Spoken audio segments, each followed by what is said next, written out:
কালকে ফকিরকে 500 টাকা দিয়ে দিবা। কেন? কারণ ওনার সাথে আমার বিয়ে হয় নাই। ওনার সাথে আমার বিয়ে হলে এরকম খাবার খেলে প্রত্যেকদিন অফিসে যাওয়ার পর আমার ডায়রিয়ার ওষুধ খাওয়া লাগে। আপনার তো চাকরিই নাই, অফিসে যাবেন কি? হ্যাঁ, আপনার মুখ দিয়ে আপনার অফিসের কথা বলেন কি করে? আপনি তো বলবেন রেস্টুরেন্টের কথা। কোন চাকরি তো 6 মাসের বেশি টিকাইতে পারেন না। শোনেন, যে মানুষ চাকরি বাকরি করতে পারে না তার না রাজনী হয় শ্রেয়। এই এত বড় বড় কথা বলেন কিভাবে? একটা মেয়ে মানুষ কোনো রান্না বান্না করতে পারেন না, দুটো আইটেম ঠিক মতো রান্না করতে পারেন নাই, আবার বড় বড় কথা বলেন। আপনি না আজকে আমার পাশে গেস্ট হয়ে আসছেন, নয়তো কি নয়তো যা রান্না করছেন সব আপনার গেলাতাম। তার থেকে ফাঁসিতে ঝোলা দেন, তাও ভালো এই রান্না খাওয়ার থেকে। আন্টি, আপনি যে এত ভালো, এইটা তো ঝগড়াটা কোত্থেকে হইছে? আপনার বাবাও তো ভালো, আপনি তো ভালো হন নাই। আপনি কিন্তু বেশি বেশি করতেছেন, আমার পাশে আমাকে অপমান করতেছেন। বাবা, আপনার বাবা ওই খাবার খেয়ে অজ্ঞান হয়ে পড়ে আছে, দেখেন। কি চুপ করবা আন্টি? উনি কিন্তু বেশি একটু খেয়ে দেখেন কেমন লাগে।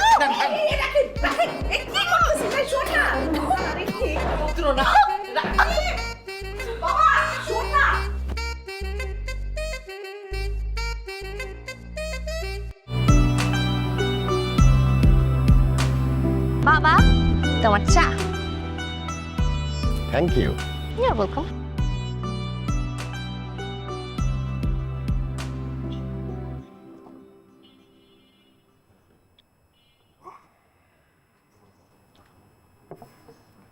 চাটা কেমন হয়েছে বাবা? সত্যি বলবো না মিথ্যা? অবভিয়াসলি সত্যি বলবা।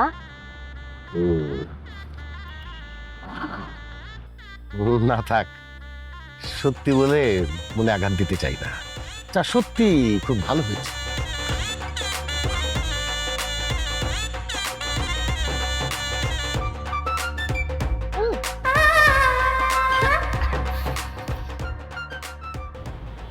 সরি বাবা, আমি তো চা পাতির বদলে কালো জিরা দিয়ে দিছি।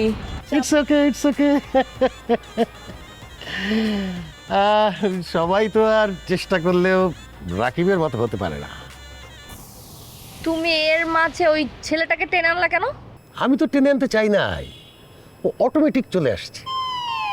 শোন, ও ওর হাতে রান্না করা খাবার পাঠিয়েছিল। এত সুস্বাদু, এত সুস্বাদু, তুই না খেলে কিছুতেই বুঝতে পারবি না। মনে হচ্ছিল যে কোনো কোনো বিখ্যাত শেফের রান্না। শুধু রান্না বান্নাই না, ছেলেটা কিন্তু ঘর গোছানোতেও পটু। ঘরের কাজ এত চমৎকার করে করে। একদিন গিয়ে দেখে আসিস ওর ঘরটা। ওর ঘর দেখে আসার পরে তোর ঘরে ঢুকলে তোর মনে হবে ইটস অ্যান অ্যামাজন জঙ্গল। সোনার টুকরা ছেলে। থামো বাবা, থামো, অনেক হয়েছে।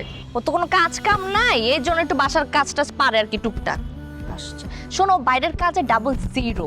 আর তুমি যে বললা রান্নার কাজ, এই রান্নার কাজের পারদর্শী হতে কোনো ব্যাপার না, যে কেউ হতে পারে। হ্যাঁ হ্যাঁ, আমি চাইলে ওর থেকে ভালো রাঁধুনি হতে পারবো, কিন্তু কিন্তু ও চাইলে আমার থেকে বেটার ক্যারিয়ার করতে পারবে। বাবা শোনো, আজকে রাতে তুমি রান্না করবা না। বাইরে থেকে অর্ডার করবি? না, আজকে রাতে আমি রান্না করব। আর তোমাকে আমি প্রমাণ করে দিব যে যে চুল বাঁধে সে রাধে।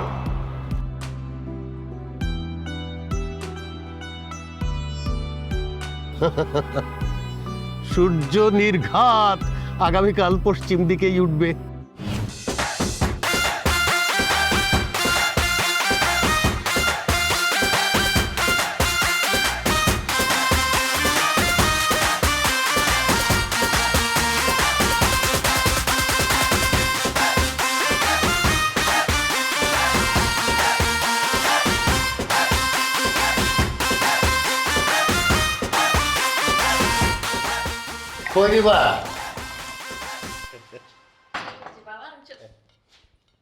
আপনারা? আপনার বাবা আমাদেরকে ইনভাইট করেছেন, আপনি নাকি খুব ভালো রান্না করেন, সেটা খাওয়ার জন্য এসেছি। তুই আজকে প্রথম রান্না করছিস, সেই খুশিতে আমি ওদেরকে দাওয়াত করে দিয়ে আসছি। ভালো করছি না? ঘ্রাণ শুনে মনে হচ্ছে খুব মজা হয়েছে, খেতে খেতে খুব ভালো লাগবে। পাম্পটি কম মারো, ঘ্রাণ শুকে মনে হচ্ছে যে রান্না কাঁচা কাঁচা। আচ্ছা, আমি আমি আমি বেড়ে দিই। না না, আমি দিচ্ছি। দেন দেন দেন।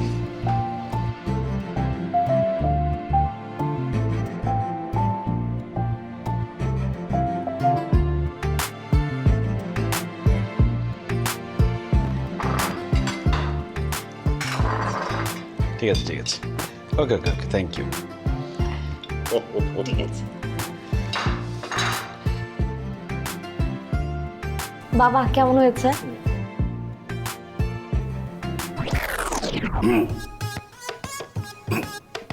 আঙ্কেল, বেসিনটা কোথায়?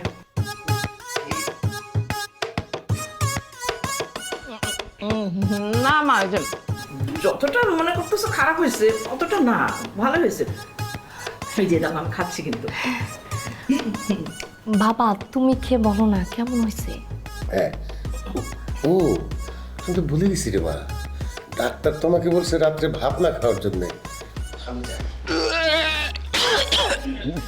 মা, কালকে ফকিরকে 500 টাকা দিয়ে দিবা। কেন? কারণ ওনার সাথে আমার বিয়ে হয় নাই।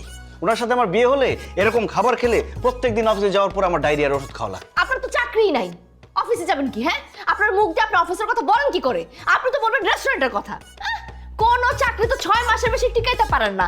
শোনেন, যে মানুষ চাকরি বাকরি করতে পারে না তার নাম রাজনী হয় শ্রেয়।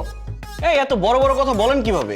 একটা মেয়ে মানুষ কোনো রান্না বান্না করতে পারেন না, দুটো আইটেম ঠিক মতো রান্না করতে পারেন নাই, আমার বড় বড় কথা বলেন। আপনি না আজকে আমার পাশে গেস্ট হয়ে আসছেন, নয়তো নয়তো কি কি? নয়তো যা রান্না করছেন সব আপনার গেলাতাম। তার থেকে ফাঁসিতে ঝোলা দেন, তাও ভালো এই রান্না খাওয়ার থেকে। আন্টি, আপনি যে এত ভালো, এইটা তো ঝগড়াটা কোত্থেকে হইছে? আপনার বাবাও তো ভালো, আপনি তো ভালো হন নাই। আপনি কিন্তু বেশি বেশি করতেছেন, আমার পাশে আমাকে অপমান করতেছেন। বাবা, আপনার বাবা ওই খাবার খেয়ে অজ্ঞান হয়ে পড়ে আছে, দেখেন। আরে আমার চুপ কর না, তোরা চুপ কর, চুপ কর। কি চুপ করবা? আন্টি, উনি কিন্তু বেশি একটু খেয়ে দেখেন কেমন লাগে। এই রাখেন, রাখেন।